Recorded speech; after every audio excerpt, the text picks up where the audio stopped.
A group of young people in a tourist resort are making fun of a Filipino waiter, and they think that he will not understand them, but his reaction shocked everyone. If you like the video, do not forget to like the video and subscribe to the channel. The Azure Cove Resort was a slice of heaven on earth, a place where the world's elite came to escape their troubles. Perched on the edge of a turquoise lagoon in Palawan, the resort was a masterpiece of luxury. Its infinity pools sparkled under the sun. Its villas were adorned with tropical flowers, and its restaurants served cuisine that could rival the finest in Paris or New York. But behind the glamour and opulence was a team of dedicated staff who worked tirelessly to maintain the illusion of perfection. Among them was Miguel Santos, a 28-year-old waiter with a quiet dignity that set him apart. Miguel had been working at Azure Cove for 5 years, and in that time he had become known for his impeccable service and unshakable calm. He moved through the resort with the grace of a man who took pride in his work, no matter how humble it might seem to others. Miguel's days began before sunrise. He would wake up in his small but tidy staff quarters, put on his crisp uniform, and head to the resort's main dining hall to prepare for the day. He memorized the preferences of returning guests, ensured the silverware gleamed, and practiced his wine recommendations in front of a mirror. Miguel dreamed of becoming a sommelier, a goal he pursued with quiet determination. In his spare time, he studied wine catalogs and language books, teaching himself French, Spanish, and even a bit of Mandarin. That evening, as the sun dipped below the horizon, casting a golden glow over the resort, Miguel was assigned to the fine dining restaurant. It was a coveted position, reserved for the most experienced waiters. The restaurant was a symphony of elegance, with its crystal chandeliers, white linen tablecloths, and panoramic views of the ocean. Miguel adjusted his tie, took a deep breath, and stepped into the dining room. The first guests arrived, a couple celebrating their anniversary. Miguel greeted them with a warm smile and guided them to their table. He recommended the chef's special, a seared scallop dish paired with a crisp Chardonnay, and the couple was delighted. As the evening progressed, Miguel moved seamlessly between tables, anticipating the needs of his guests before they even spoke. But then the atmosphere shifted. A group of 4 young men entered the restaurant, their loud laughter and brash demeanor drawing disapproving glances from the other guests. They were dressed in designer clothes, their wrists adorned with expensive watches, and their attitudes reeked of entitlement. Miguel recognized the type immediately. Wealthy, spoiled, and used to getting their way. He approached their table with his usual professionalism. "Good evening, gentlemen. Welcome to Azure Cove. My name is Miguel, and I'll be taking care of you tonight." One of the men, a tall, broad-shouldered fellow with a sneer, glanced at Miguel and muttered something to his friends in French. The others chuckled. Miguel, who had studied French in his spare time, understood every word. "Look at this little servant. He probably thinks he's someone important." Miguel's smile didn't waver. He handed them the menus and said, "May I recommend our chef's special tonight? The lobster thermidor is exquisite." The same man, whose name tag identified him as Etienne, smirked and replied in heavily accented English, "Just bring us the most expensive thing on the menu. And make it quick. We're not here to wait for peasants." Miguel nodded politely and took their orders. As he walked away, he overheard another comment in French. "These people are so backward. They're only good for serving us." The rest of the evening was a test of Miguel's patience. The group snapped their fingers to get his attention, made unreasonable demands, and waved money in his face as if tipping him was an act of charity. At one point, Etienne dropped a bill on the floor and said, "Oops, You can have that if you crawl for it. Miguel's colleagues watched in silent anger, but he remained composed.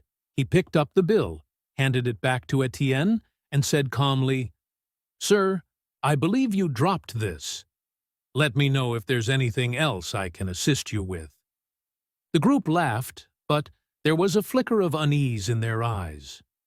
Miguel's calm demeanor unnerved them. The next morning, the group of young men gathered by the pool, lounging on sunbeds and ordering cocktails. They were the picture of indulgence, their sunglasses reflecting the bright sunlight as they sipped their drinks and laughed at inside jokes. Miguel was assigned to serve them again, a task he accepted with his usual professionalism. As he approached with their drinks, Etienne said something in French to his friends. "Watch this. I'm going to make him dance like a monkey." Miguel set the drinks down and was about to leave when Etienne called out, "Hey, you! Do you even understand what we're saying?" Miguel paused, then turned to face them. In perfect, fluent French, he replied, "Yes, I understand every word. And if you continue to disrespect me, I'll be forced to report your behavior to the management." The group froze. Their smug expressions melted into shock.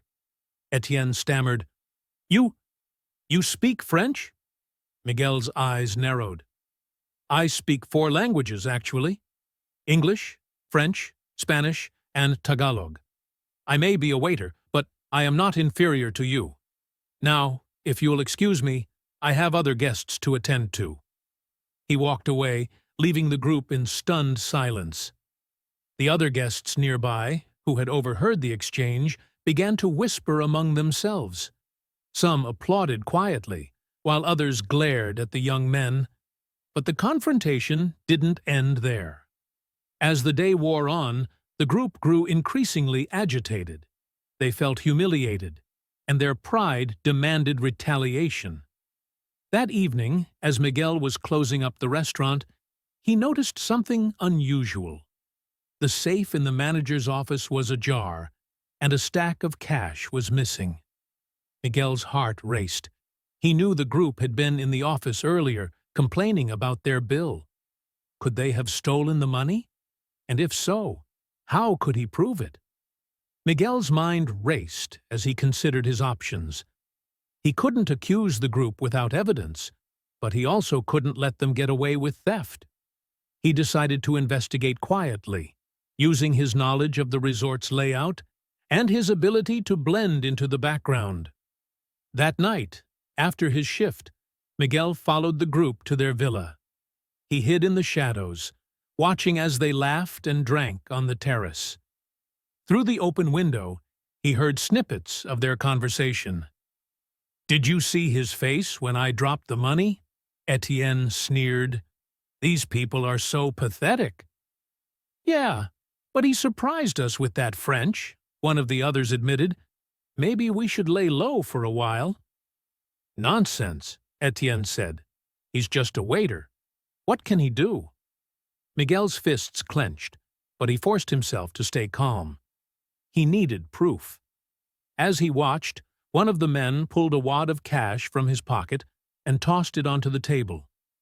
It was the missing money. Miguel took out his phone and began recording. He knew it was risky, but he had no choice. As he zoomed in on the cash, he accidentally stepped on a twig, snapping it loudly. The group froze. "Did you hear that?" one of them whispered. Miguel held his breath, his heart pounding.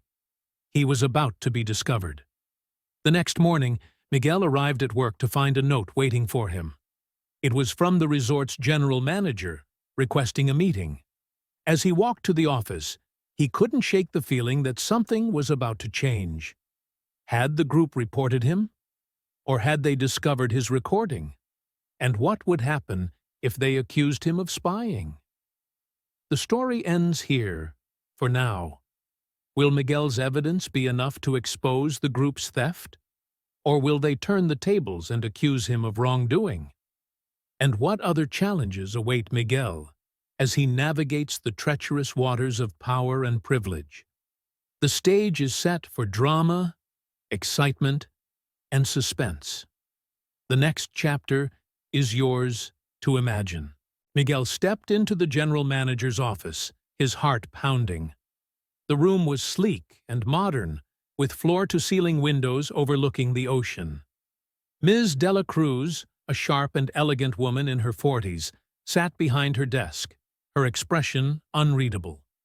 "Miguel, please sit," she said, gesturing to the chair across from her. Miguel obeyed, his mind racing. Had the group accused him of something? Or had they discovered his recording? Ms. de la Cruz leaned forward, her eyes piercing. "I've received several complaints about the group you served last night," she began. "They've been rude to staff, disruptive to other guests, and now there's a missing sum of money from the safe." Miguel hesitated, then decided to take a risk. "I think they took it," he said, pulling out his phone. He played the recording of the group flaunting the cash in their villa. Ms. de la Cruz's eyes widened, but her expression quickly turned grim. "This is serious," she said. "But we need more than this to take action. If we accuse them without solid proof, they could sue the resort for defamation." She paused, then looked at Miguel intently. "I need your help. Can you get closer to them? Gather more evidence? It's dangerous, but you're the only one they might not suspect." Miguel's stomach churned. He wanted justice, but getting closer to the group meant risking his safety and his job. Still, he nodded. "I'll do it." The next day, Miguel approached the group by the pool, carrying a tray of drinks. He forced a smile, masking the tension in his chest. "Good afternoon, gentlemen. Can I get you anything else?" Etienne glanced at him, a smirk playing on his lips. "Well, well, the multilingual waiter returns. Maybe you're not as useless as I thought." Miguel ignored the jab, focusing on his task. As he served the drinks, he overheard snippets of their conversation. "The shipment arrives tonight," one of them muttered. "Make sure the docks are clear." Miguel's pulse quickened. Shipment? Docks? This was bigger than the stolen money.